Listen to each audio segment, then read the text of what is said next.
अपनी बुद्धि से सबको हरा दो।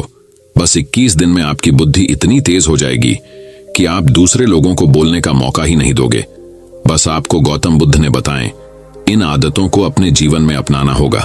तो चलिए जानते हैं उन आदतों के बारे में। गौतम बुद्ध की कहानियों के माध्यम से 10 आसान आदतें जो 21 दिन में आपको एक नया और बुद्धिमान इंसान बना देंगी। दोस्तों, कहानी शुरू करने से पहले कमेंट में नमो बुद्धाय लिखकर वीडियो को लाइक जरूर करें। तो चलिए शुरू करते हैं इस कहानी को। एक गुरु अपने शिष्यों को प्रवचन दे रहे थे। वो बोल रहे थे कि हजारों मील का सफर भी सिर्फ एक ही कदम से शुरू होता है। देखा जाए तो अपनी जिंदगी में लक्ष्य हम सभी तय करते हैं, अपने लिए ख्वाब बुनते हैं, खुद को लेकर कई सारे सपने भी देखते हैं, लेकिन अपने लक्ष्य, अपनी मंजिल के पीछे भागने की बजाय ज्यादातर लोग अपने उन ख्यालों के पीछे भागते रह जाते हैं जिनका शायद सच्चाई से कोई वास्ता ही नहीं है, जो सिर्फ उनके दिमाग की एक उपज है। इन सभी गैर जरूरी ख्यालों के पीछे भागते हुए वह इस बात का अंदाजा लगाने की कोशिश भी नहीं करते कि वो ख्याल सकारात्मक है या नकारात्मक सच है, या उनके दिमाग की सिर्फ एक उपज है, या वह किसी और से प्रभावित है, उसका सच्चाई से कोई संबंध है भी या नहीं। और शिष्यों, इसीलिए ज्यादातर लोग अपनी मंजिल तक नहीं पहुंच पाते और जीवन भर असफल रह जाते हैं। गुरु यह सब बोल ही रहे थे कि तभी एक शिष्य खड़ा होता है और गुरु से कहता है, गुरुदेव, आपने ये तो बता दिया कि ज्यादातर लोग असफल क्यों होते हैं, लेकिन क्या आप हमें यह बता सकते हैं कि हम सफल कैसे हो सकते हैं? वो कौन सी छोटी छोटी आदतें हैं जो हमें सफलता के लिए तैयार करती है और फिर सफलता के शिखर तक पहुंचाती है? गुरु ने शिष्य का पूरा प्रश्न बड़े ध्यान से सुना और फिर हाथ के इशारे से उसे बैठने का आदेश देते हुए अपने सभी चीजों से कहा, जीवन में सफल होने के लिए सिर्फ जोश और इच्छा शक्ति का होना ही आवश्यक नहीं है, क्योंकि ये दोनों चीजें सिर्फ हमें प्रेरित करके हमसे काम की शुरुआत करवा सकती है, लेकिन पूरे जोश और उत्साह के साथ लंबे समय तक अपने लक्ष्य पर टिके रहने और दूर के बड़े लक्ष्यों को हासिल करने के लिए हमें उन आदतों को अपनी रोजमर्रा के जीवन का हिस्सा बनाना पड़ेगा जो व्यक्ति को सफलता के लिए तैयार करती है और उसे सफल बनाती है। तो आज मैं आपको 10 ऐसी आसान आदतों के बारे में बताऊंगा जिनको अगर आपने अपने जीवन का हिस्सा बना लिया तो सिर्फ 30 दिनों में आप अंदर से एक बिल्कुल ही अलग इंसान बन जाएंगे और खुद के भीतर एक गजब की सकारात्मक ऊर्जा और जो उसको महसूस करेंगे, जो आपको सफलता के शिखर तक पहुंचाएगी। तो उन सफल आदतों की श्रेणी में पहली आदत है, अपने दिन की शुरुआत धन्यवाद के भाव के साथ करेंगे। सुबह जैसे ही आपकी आंख खुले तो कुछ भी सोचने से पहले, कुछ भी करने से पहले, बिस्तर से उठने से पहले अपने दोनों हाथों को जोड़कर आसमान की तरफ देखते हुए जिसकी शक्ति पर आप विश्वास करते हैं उसका आह्वान करते हुए उन 3-4 चीजों को याद कीजिए जिसके लिए आप ईश्वर की उन 3-4 लोगों, चीजों या घटनाओं के लिए ईश्वर का आभार व्यक्त कीजिए जिनकी वजह से आपके जीवन में बेहतरी आई है, आप ज्यादा खुशहाल और समृद्ध हुए हैं। ज्यादातर मौकों पर हमारे जीवन में, हमारे घरों में, हमारे परिवारों में, हमारे आसपास के माहौल में एक ही वो इंसान होता है जो हमारे सबसे ज्यादा दुख हो और परेशानियों का कारण होता है, लेकिन हमारे आसपास 99% लोग अच्छे होते हैं। हमारे जिंदगी में 99% चीजें बहुत अच्छी है, लेकिन अगर हम बुरे इंसान पर, बुरी घटनाओं पे, बुरी परिस्थितियों पे, बुरे परिणामों पर ध्यान देंगे तो फिर पूरा दिन हमें उस तरह की चीजें और मिलेंगी। लेकिन अगर हम शुक्रगुजार हैं अपने जीवन की 99% अच्छी चीजों के लिए, तो फिर हमारे पास और अच्छा चलकर जरूर आएगा। ये जो आभार व्यक्त करने की आदत है, ये हमारी मानसिकता को सुबह सुबह ही बदल कर रख देती है और सकारात्मक तरीके से अपने दिन की शुरुआत करने में मदद करती है। इस अभ्यास को करने में बहुत थोड़ा सा ही समय लगता है, लेकिन यह आपके पूरे दिन के काम करने के तरीके, आपकी मानसिकता और आपके विचारों को पूरी तरह से बदल कर रख सकती है। सफल आदतों की श्रेणी में दूसरी आदत है, आपको हर दिन व्यायाम जरूर करना चाहिए। आप चाहे दौड़ लगाए, कसरत करें, योगासन करें या फिर प्राणायाम, लेकिन आपको हर सुबह कोई ना कोई ऐसी क्रिया जरूर करनी है जिसमें आपके शरीर को मेहनत करनी पड़े, उसे पसीना बहाना पड़े। यह इंसानी शरीर बना ही मेहनत करने के लिए है। इसे हर समय आराम देने से यह निष्क्रिय, कमजोर और रोगग्रस्त हो जाता है। व्यायाम करना न सिर्फ आपके शरीर को फायदा पहुंचाता है, बल्कि ये आपके दिमाग और आपके मानसिक क्षमताओं को बढ़ाने में भी कमाल करता है। रोज व्यायाम करने से आपका शरीर और मन मजबूत होता है। आपके अंदर एक अलग ही आत्मविश्वास और तेज का जन्म होता है जो आपकी सफलता की राह में आपके सहायक बनते हैं। सफल आदतों की श्रेणी में तीसरी आदत है, लक्ष्य निर्धारित करो और अपने दिन को योजना के अनुसार चलाओ। रात में सोने से पहले ही अगले दिन के 3 सबसे महत्वपूर्ण कामों को निश्चित कर लो और उन्हें लिख लो। फिर उसी के अनुसार अपने पूरे दिन की योजना बनाओ और उस पर अमल करो। अगर कोई व्यक्ति योजना बनाकर अपने दिन की शुरुआत नहीं करता और कोई सभी काम कभी भी करता है, तो ऐसा व्यक्ति कभी भी अपने पूरे दिन का सदुपयोग नहीं कर सकता। हालांकि ज्यादातर लोगों को पता होता है तो उनके लिए कौन सा काम महत्वपूर्ण है और कल उन्हें कौन सा काम करना चाहिए, लेकिन फिर भी वो लोग उस काम को पूरा नहीं कर पाते और उसे टालते रहते हैं। और जो व्यक्ति अपने काम को समय पर पूरा न करके उसे लगातार टालता रहता है, ऐसा व्यक्ति कभी भी बड़ी सफलता हासिल नहीं कर सकता। ज्यादातर लोगों का अपने काम को समय पर पूरा ना करना और उसे लगातार कल पर टालते रहने का सबसे बड़ा कारण है उनके अंदर आत्म अनुशासन का ना होना। क्योंकि जो व्यक्ति आत्मा अनुशासित हैं, वो अपना हर काम समय पर पूरा करता है। सफल आदतों की श्रेणी में चौथी आदत है, आपको हर दिन कुछ ना कुछ नया सीखना चाहिए या फिर कुछ ना कुछ नया पढ़ना चाहिए। अगर आप अपना दिन का समय अपने लिए कुछ नया सीखने, पढ़ने या विकास के कामों में नहीं लगा रहे हैं, तो फिर आप चाहें कितनी ऊंचाइयों पर हो, कितने ही समझदार और बुद्धिमान हो, आप जिंदगी में हारने ही वाले हैं, आप नीचे गिरने ही वाले हैं। किसी बुद्धिमान व्यक्ति ने कहा है कि सीखना कभी बंद नहीं होना चाहिए, क्योंकि लगातार अभ्यास से ही व्यक्ति महान ऊंचाइयों को हासिल कर सकता है। सीखने का कोई भी तरीका हो सकता है, जैसे अच्छी किताबें पढ़ना, अपने क्षेत्र के सबसे सफल लोगों की बातें सुनना, रोज अपने काम का अभ्यास करना इत्यादि। अगर आपको दुनिया के 1% सफल लोगों में शामिल होना है, तो लगातार सीखते रहने की आदत को अपने जीवन का अभिन्न हिस्सा बनाना ही पड़ेगा। सफल आदतों की श्रेणी में 5वीं आदत है, कम खाओ और अच्छा खाओ। यहां अच्छा खाने से मतलब है संतुलित आहार, यानी ऐसा भोजन जो पोषक तत्वों से भरपूर हो और आपके शरीर को कोई नुकसान न पहुंचाए। देखा जाए तो भोजन हमारे शरीर के लिए औषधि है। भोजन शरीर के लिए सब कुछ है, क्योंकि शरीर को औषधि तो हम कभी कभार ही देते हैं, लेकिन इसे भोजन हर दिन देते हैं तो हमारा शरीर कैसा होगा, ये हमारे भोजन की गुणवत्ता और उसकी मात्रा पर निर्भर करता है। क्योंकि शरीर को चलाने वाले सारे पोषक तत्व भोजन से ही मिलते हैं। इसीलिए कोई ऐसा भोजन मत करो जिसमें कोई पोषक तत्व ही ना हो और जिसे पचाना हमारे शरीर के लिए बोझ बन जाए। ज्यादा तला भुना और बासी भोजन मत खाओ। 3 सफेद झरों से जितना हो सके उतनी दूरी बना लो। पहला सफेद जहर है चीनी, दूसरा सफेद जहर है नमक और तीसरा सफेद जहर है मैदा। चीनी और मैदा से तो हमारे शरीर को कोई भी पोषक तत्व नहीं मिलता और इन्हें पचाना भी शरीर के लिए बहुत मुश्किल होता है। इसलिए इनका सेवन कम से कम करो। भोजन मन भरने के लिए नहीं, पेट भरने के लिए करो। जब भूख लगी तभी भोजन करो और हमेशा अपनी भूख से थोड़ा सा कम खाओ। रात में जितना जल्दी हो सके उतना जल्दी भोजन करने का प्रयास करो। अपने आहार में जीवित भोजन जैसे फल, हरी सब्जियां, साबुत अनाज, सूखे मेवे भी इत्यादि का सेवन जरूर करो। सुबह उठते ही खाली पेट पानी पियो। भोजन करने से पहले पानी पियो, लेकिन भोजन करने के तुरंत बाद पानी कभी मत पियो। भोजन हमेशा शांतचित्त और प्रसन्न मन के साथ करो और भोजन ग्रहण करते समय उसका पूरा आनंद लो।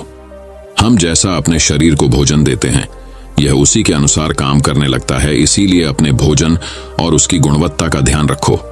सफल आदतों की श्रेणी में 6ठी आदत है, उनके साथ हर दिन थोड़ा सा समय बिताओ जो आपसे सच्चा प्रेम करते हैं, आपकी परवाह करते हैं, जैसे आपके माता पिता, भाई बहन या फिर आपके सच्चे मित्र।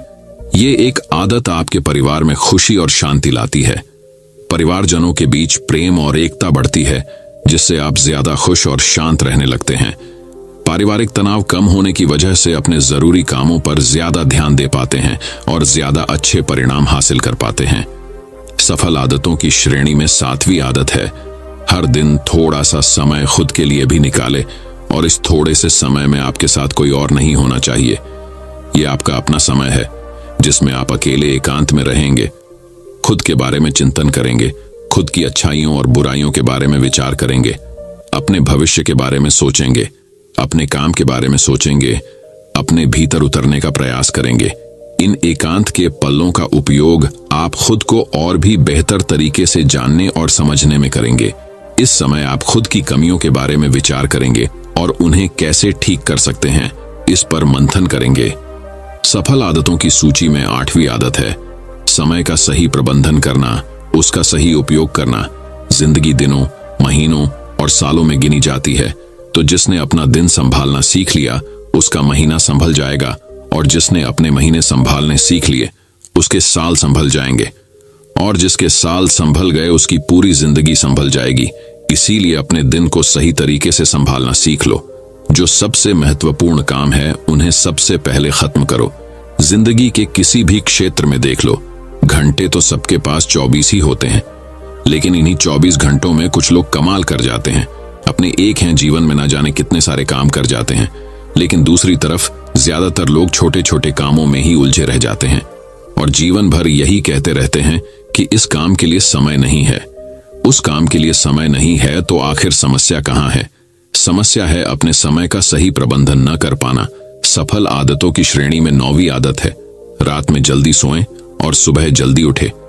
जो व्यक्ति सुबह जल्दी उठता है उसे कुछ अतिरिक्त समय मिल जाता है सबसे महत्वपूर्ण कामों को खत्म करने का, जैसे ध्यान का अभ्यास, व्यायाम, किताबें पढ़ना इत्यादि। सुबह जल्दी उठकर ध्यान का अभ्यास करने से दिन भर मन शांत और प्रसन्न रहता है। इसके साथ ही सुबह जल्दी उठकर काम शुरू करने से व्यक्ति का काम समय पर पूरा हो जाता है और वह बेवजह की चिंता और तनाव से बच जाता है। सुबह जल्दी उठकर काम खत्म करने से व्यक्ति के अंदर एक ऐसा अनुशासन जन्म लेता है जो उसे सफलता के शिखर तक पहुंचा सकता है। सफल आदतों की श्रेणी में 10वीं आदत है वीर्यनाश, धूम्रपान और मदिरापान से बचे। ये तीनों ही काम ऐसी बुरी लत है जो निश्चित रूप से आपको पीछे ले जाने वाली है। ये तीनों ही काम आपके मानसिक और शारीरिक स्वास्थ्य के लिए बहुत ही हानिकारक है। वीर्यनाश आपके तेज और कांति को खत्म करता है और साथ ही आपको शारीरिक व मानसिक रूप से कमजोर बनाता है। हालांकि इन तीनों ही चीजों को छोड़ना आसान नहीं होता, लेकिन अगर आप चाहे तो मजबूत इरादे और दृढ़ इच्छा शक्ति के बल पर इन्हें छोड़ सकते हैं, इनसे निजात पा सकते हैं। इतना कहने के बाद गुरु ने अपना प्रवचन समाप्त कर दिया और वह मौन हो गए। यह देखते ही सभी चीजें समझ गए कि अब यहां से जाने का समय हो चुका है। उन सब ने इस जानकारी के लिए गुरु का धन्यवाद किया और वहां से चले गए। तो दोस्तों, उम्मीद करता हूं आपको इस कहानी से एक अच्छी सीख मिली होगी। ये कहानी आपको कैसी लगी हमें कमेंट बॉक्स में कमेंट करके जरूर बताएं। अब चलिए दोस्तों, जानते हैं कि अपने बुद्धि को सबसे तेज और धारदार कैसे बनाएं। तो चलिए हमारे दूसरे कहानी की शुरुआत करते हैं। दूसरी कहानी बुद्धिमानी से जुड़ी गौतम बुद्ध की कहानी। एक गांव में एक लड़का था जिसका दिमाग बहुत तेज था। उसकी यह खासियत थी कि वह किसी भी चीज को बहुत ही आसानी और कम समय में सीख लेता था, जबकि उसी चीज को सीखने और समझने के लिए अन्य लोगों को काफी समय लग जाता था। लड़के की यह ख्याति दूर दूर तक फैल गई। सभी लड़के की तारीफ में कहने लगे कि उसके जितना बुद्धिमान कोई नहीं है। लड़का चित्रकारी, मूर्ति बनाना, गीत गाना जैसे अन्य कई चीजों को जानता था। अपनी प्रसिद्धि को बढ़ाने के लिए वह अन्य काम और चीजों को भी सीखने लगा। इस तरह से उसे अपनी बुद्धिमत्ता पर अहंकार हो गया, क्योंकि वह साधारण व्यक्ति होकर कई असाधारण काम भी आसानी से करने लगा था। एक दिन लड़के का सामना भगवान गौतम बुद्ध से हुआ। लड़के को खुद पर खूब अहंकार था और इस कारण उसे किसी से ईर्ष्या नहीं होती थी, क्योंकि वह खुद को ही श्रेष्ठ समझता था। लेकिन पहली बार उसे गौतम बुद्ध को देख ईर्ष्या हुई और वह अपनी तुलना बुद्ध के साथ करने लगता है। वह देखता है कि बुद्ध के पास भिक्षा मांगने के लिए एक कटोरा है और उसके पास अपार धन।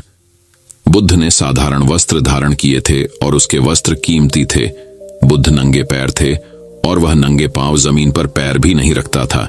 इस तरह से लड़का एक नहीं बल्कि कई चीजों से गौतम बुद्ध के साथ अपनी तुलना करने लगा। हर चीज से तुलना करने के बाद वह मन ही मन सोचता है कि आखिर मैं इस भिक्षु के साथ अपनी तुलना क्यों कर रहा हूं, जबकि इसका और मेरा जीवन बिल्कुल अलग है। वहां मौजूद सभी लोग गौतम बुद्ध का सम्मान कर रहे थे। लड़का सोचने लगा कि आखिर इनमें ऐसा क्या है जो मुझ में नहीं है, जिस कारण मेरे भीतर इनके प्रति ईर्ष्या पैदा हो गई। अपने मन में चल रही जिज्ञासा को शांत करने के लिए वह बुद्ध के पास जाता है, तो आखिर वास्तव में कौन है बुद्धिमान? बुद्ध के पास जाकर वह कहता है, मैं इस गांव का सबसे बुद्धिमान व्यक्ति हूं और आप अपने आसपास जो भी देख रहे हैं मैं वह सब करना जानता हूं।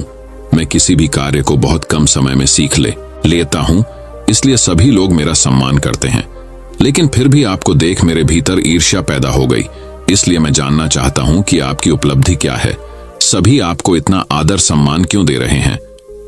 लड़के के सवाल का जवाब देते हुए बुद्ध कहते हैं, मेरी कोई उपलब्धि नहीं है, लेकिन तुम कह सकते हो कि मेरी यही एक उपलब्धि है।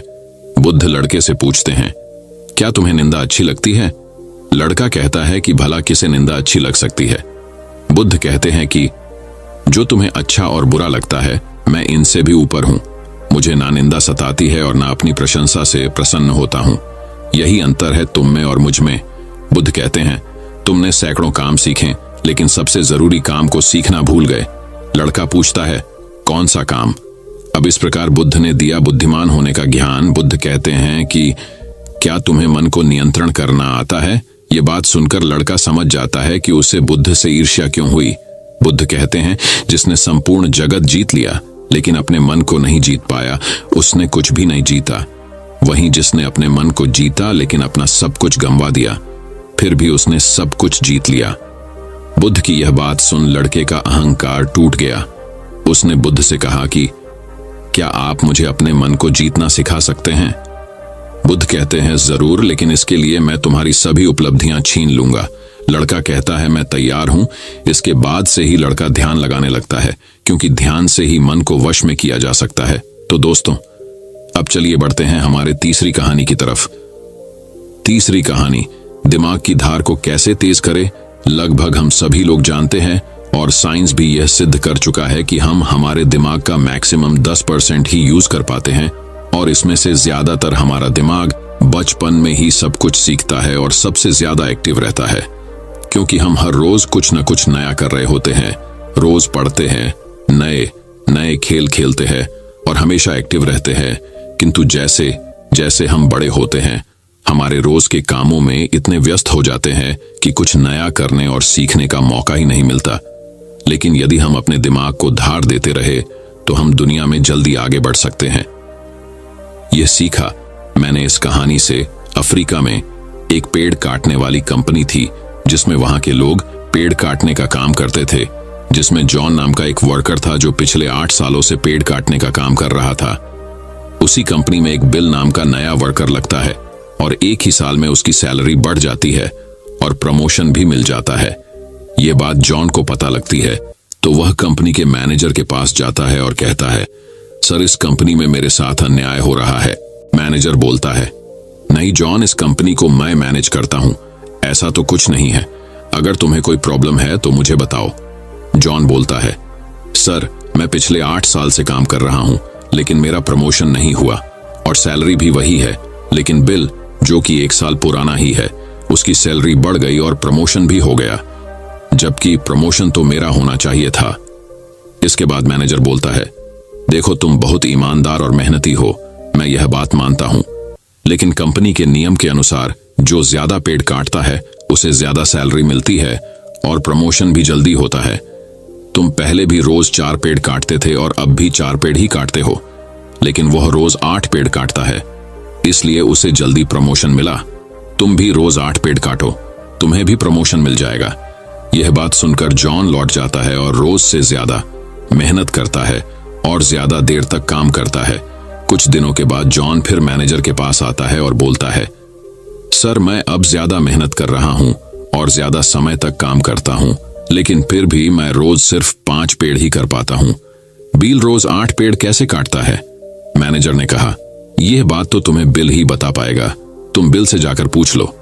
अगले दिन जॉन बिना संकोच किए बिल के पास जाता है और पूछता है कि बिल, तुम रोज 8 पेड़ कैसे काट लेते हो? मैं पूरी मेहनत करके भी सिर्फ 4 से 5 पेड़ ही काट पाता हूं। क्या तुम मुझे बता सकते हो कि तुम पेड़ कैसे काटते हो? बिल कहता है, पहले तुम बताओ जॉन की तुम अपनी कुल्हाड़ी को धार कब लगाए थे? जॉन, मैंने पिछले हफ्ते ही धार लगाई थी। बिल कहता है, मैं हर पेड़ काटने के बाद 2 मिनट का समय निकालता हूं और अपनी कुल्हाड़ी को धार देता हूं, और जो पेड़ तुम 2 घंटे में काटते हो वह मैं 1 घंटे में ही काट देता हूं। धार देने वाले 2 मिनट मेरे आने वाले 58 मिनट बचा देते हैं और मैं रोज 8 पेड़ काट लेता हूँ। यह सुनकर जॉन बिल को धन्यवाद देते हुए चला जाता है। सिर्फ ज्यादा समय और ज्यादा मेहनत से कुछ नहीं होने वाला, इसके साथ साथ उसे अपनी कुल्हाड़ी को धार देते रहना पड़ेगा। जब भी वह धार देना बंद कर देगा, उस समय से उसके कार्य पर प्रभाव पड़ना शुरू हो जाएगा। जॉन अपनी कुल्हाड़ी में धार देकर काम शुरू करता है और कुछ ही दिनों में वह भी प्रमोशन ले लेता है। इस कहानी से हमें यह सीख मिलती है कि दोस्तों, हमें हमेशा ही अपनी लाइफ में कुछ न कुछ सीखते रहना चाहिए और अपने दिमाग को धार देना चाहिए, चाहे हमारी उम्र कुछ भी क्यों ना हो। मैंने कुछ दिनों पहले सत्य नाडेला, जो कि माइक्रोसॉफ्ट के सीईओ बने हैं, उनके बारे में पढ़ा था कि वह आज भी नए नए कोर्स ज्वाइन करते रहते हैं और नई नई किताबें पढ़ते हैं। उन्हें आज भी नया सीखने में कोई संकोच नहीं है और शायद इसीलिए वह इतनी बड़ी पोजीशन पर है। सक्सेस वही होते हैं जो समय के साथ बदलते हैं और प्रगतिशील रहते हैं। जिस तरह तालाब का पानी एक जगह स्थित होकर कुछ ही दिनों में सड़कर बदबू देना शुरू कर देता है, लेकिन नदी जो हमेशा बहती रहती है, प्रगतिशील होती है, उसका पानी साफ होता है। उसी तरह से जो लोग नई नई चीजें पढ़कर और सीखकर अपने दिमाग को धार देते हैं, वही दुनिया में आगे बढ़ते हैं। तो दोस्तों, चलिए बढ़ते हैं हमारे चौथी कहानी की तरफ। चौथी कहानी, दोस्तों, बहुत समय पहले की बात है। चंदनपुर नाम का एक राज्य हुआ करता था। चंदनपुर का राजा बड़ा ही दानी और प्रतापी था। उसके राज्य में सब खुशहाल थे, पर राजा एक बात को लेकर बहुत चिंतित रहा करता था कि धर्म व दर्शन पर लोगों के विचारों में सहमति क्यों नहीं बनती।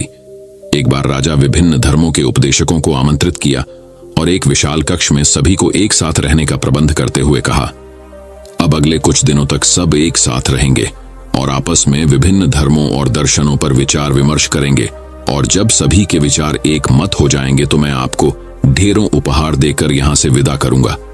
और ऐसा कहते हुए राजा वहां से चला गया। कक्ष में घोर विचार विमर्श हुआ। सभी अपनी अपनी बात समझाने में लगे रहे, पर कुछ दिन बीत जाने पर भी वे एक मत नहीं हो पाए। पड़ोसी राज्य में रहने वाले एक महात्मा जी को जब ये बात पता चली तो वह तुरंत राजा से मिलने पहुंचा। उसने कहा, हाय राजन, मैंने सुना है कि तू बड़ा दानी है, क्या तू मुझे भी दान देगा? महात्मा जी बोले, अवश्य, बताइए आपको क्या चाहिए? राजा बोला, महात्मा जी, मुझे तेरे अनाज के गोदाम से कुछ अनाज चाहिए। राजा, जी बिल्कुल, आप मेरे साथ आइए। राजा उन्हें गोदाम तक ले गया। वहां पहुंचते ही महात्मा जी बोले, अरे ये क्या राजन, तुम्हारे गोदाम में तो तरह तरह के अनाज रखे हैं, तुम इन सब की जगह कोई एक ही अनाज ही क्यों नहीं रखते? राजा को यह सुन थोड़ा अचरज हुआ और वह बोला, यह कैसे संभव है? अगर मैं गेहूं, चावल, दाल इत्यादि की जगह बस एक अनाज ही रखूंगा तो हम अलग अलग स्वाद और पोषण के भोजन कैसे कर पाएंगे? और जब प्रकृति ने हमें इतने ढेर सारे अन्न दिए हैं तो बस किसी एक अन्न का ही प्रयोग करना कहां की बुद्धिमानी है? महात्मा बोले, बिल्कुल सही राजन, जब तुम विभिन्न अनाजों की उपयोगिता एक से नहीं बदल सकते तो भला विभिन्न धर्मों के विचारों और दर्शनों को एक कैसे कर सकते हो? सबकी अलग अलग उपयोगिता है और वे समय समय पर मनुष्य का मार्गदर्शन करते हैं। महात्मा जी ने अपनी बात पूरी करते ही राजा को अपनी गलती का एहसास हो गया और उसने कक्ष में बंद सभी उपदेशकों से क्षमा मांगते हुए उन्हें विदा कर दिया। दोस्तों, यदि पूरी मानव जाति बिल्कुल एक जैसा ही सोचती तो हम कभी इतनी प्रगति नहीं कर पाते। हमारे विचार ही हमें दूसरों से अलग बनाते हैं। अगर कभी आपका विचार औरों से मेल ना खाए तो इसमें घबराने की जरूरत नहीं, बल्कि यह देखने की जरूरत है कि पूरी पिक्चर में आपका विचार कहां फिट हो सकता है। और दूसरी तरफ यदि किसी और का विचार अब से मेल ना खाए तो उस पर नाराज होने की बजाय ये समझने का प्रयास करना चाहिए कि उसकी सोच का कहां और कैसे यूज किया जा सकता है। तो अब दोस्तों, चलिए बढ़ते हैं हमारे 5वें कहानी की तरफ। 5वीं कहानी, एक बार की बात है, एक व्यापारी व्यापार करने के लिए विदेश गया हुआ था। वहां उसका कारोबार बहुत अच्छा चल रहा था। वह धन कमाने में इतना व्यस्त हो गया था कि उसे समय का भान ही न रहा।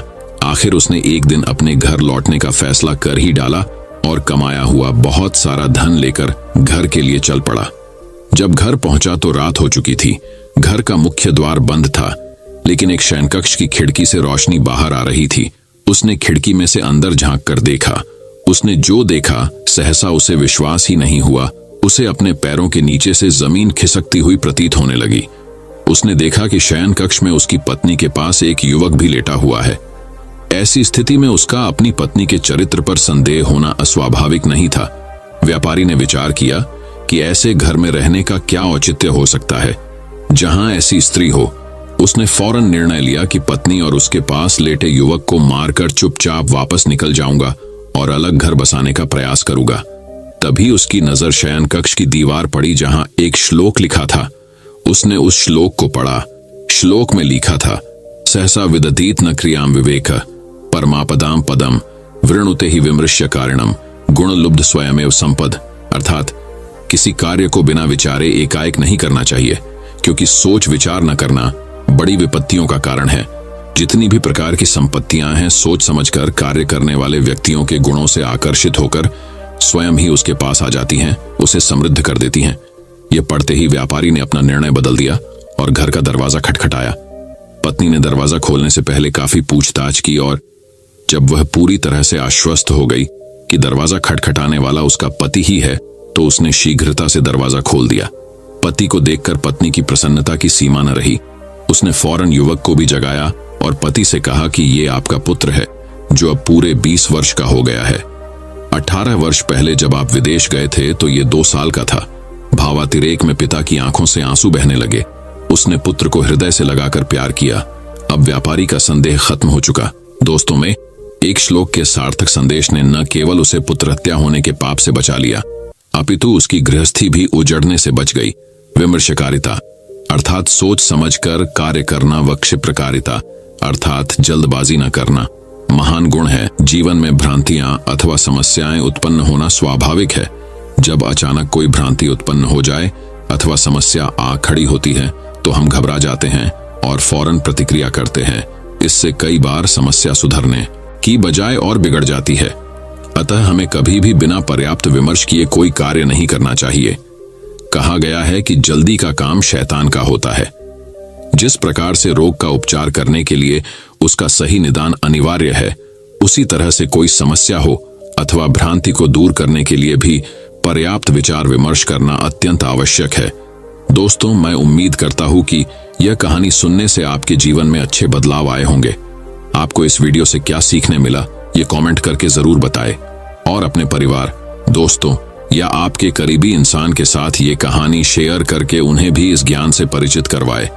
बाकी अगर आपको यह वीडियो दिल से अच्छी लगी हो तभी इस वीडियो को लाइक कर देना, और आपने अब तक इस चैनल को सब्सक्राइब न किया हो तो चैनल को सब्सक्राइब भी जरूर कर देना।